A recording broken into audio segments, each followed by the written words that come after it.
How much cash do you need to buy a $1 million business? It's much more attainable than you probably think. Now, in most cases, it's less than $50,000. You can even get that down to as low as $25,000. Small Business Administration, or SBA, provides government-backed loans similar to the FHA-backed loans that many of you might be familiar for buying your first home. And through this program, you can borrow up to $5 million to buy your own business. Technically, the required down payment to buy the business is 10% of the purchase price, but that 10% doesn't have to come from you as the buyer. And according to SBA guidelines, 100% of that down payment can come from forms other than from you, the buyer of the business. Now, the most common is seller financing. So if the seller agrees to put their financing or the note that they use to finance your purchase with on 24-month standby, meaning no principal or interest payments during that 24-month period, then that counts towards the down payment. So if you go and buy a business, you could get 90% of your funding from the SBA-backed loan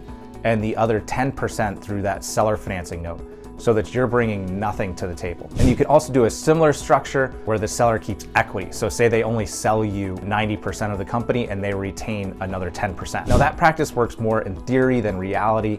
While technically, you can get a loan without putting any cash in. The banks just aren't going to do that. Each bank is allowed to have their own guidelines.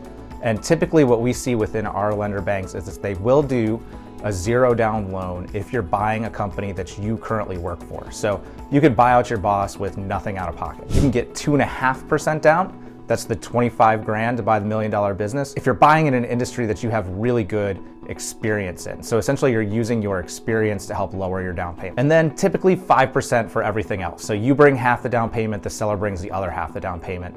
That's where we get to 50,000 for most deals. And the less you have to put down, the more cash you can keep in your pocket for if any issues come up later on down the line. And that lower down payment is why it's great to go after businesses that fit your background and your experience, because you can use that essentially as a form of down payment. And it's much better than going after what's hot, like laundromats and car washes. And within the loan, the bank will even give you the working capital that you need to run the business. So you're going to start with cash in the bank, enough cash that the bank has deemed necessary to keep the business up and running.